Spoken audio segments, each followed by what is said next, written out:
Hey guys, it's Trad Bastion with Bastion and Associates, the Boulevard Company affiliate. Just talking about real estate and kind of a transaction that I'm working on right now that actually just got resolved, and everything looks to be moving forward and nice and smooth. So just kind of wanted to recap it and share a little bit, and just to see if anyone else is going through this same issue and maybe it can help. So I got an email about the capital contribution fee for a neighborhood, which was surprising to me because I had listed the property several months ago and never heard anything about this, didn't know anything about it. Had talked to the property management group, had talked to my seller. The reason that nobody knew about it was because it was being voted on and just passed this month. So it was a surprise to everyone in the transaction, and so we've kind of just been working on getting it resolved. The good thing is I was working with another professional agent who understood the process and could see both sides of the deal, which I think is very important when you're working a transaction. I think a lot of people look at it as like, I'm your adversary and we're working against each other. No, it's not the case. Both clients want the same thing. They want to close on the house. So your role or my role, and I'm not trying to presume anything for anyone else, but my role as an agent is to help facilitate that and be a positive guiding light, if you will, for my client. I don't need to bring my ego or my negotiating skills into play and make sure I got made sure they didn't get anything and we got everything and nobody gets anything and whatever. Essentially, as long as my client's happy, I'm happy.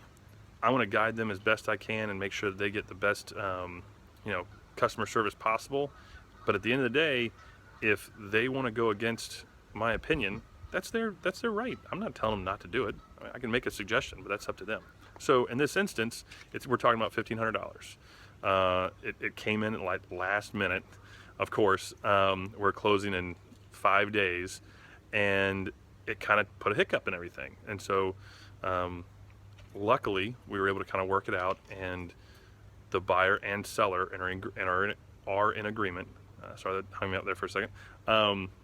To split the bill, essentially, which is great. I mean, everybody, the seller understands that it was something that the buyer wasn't aware of. The buyer understands that the seller wasn't fully aware, and nobody's trying to get one over on anybody else. We're just going to split it down the middle and call it even.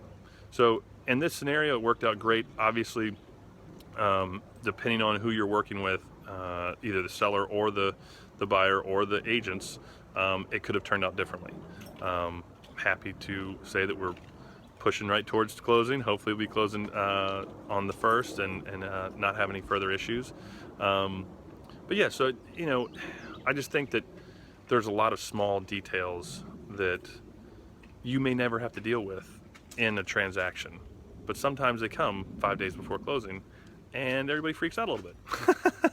So just know that as long as you're communicating well and talking to both everyone involved, essentially, you can come to a resolution. And it doesn't need to be this adversarial, I'm going to do this and you're going to do this kind of thing. It's, hey, listen, how can we make this work? What's going to work best for everybody, and how do we resolve this issue? Because it doesn't matter that it wasn't known when we listed it. It doesn't matter that it just got voted in earlier this month. None of that matters. The only thing that matters is there's $1,500 that needs to be paid. Who's going to pay it? And when can we get that decision? Because we got a closing coming up. So that's pretty much it. Thanks for listening. I hope that helps if anybody else is kind of going through a similar scenario, or just wanted some advice or whatever. Anyways, hope you all have a great day, and I'll see you on the next one. Thanks. Bye.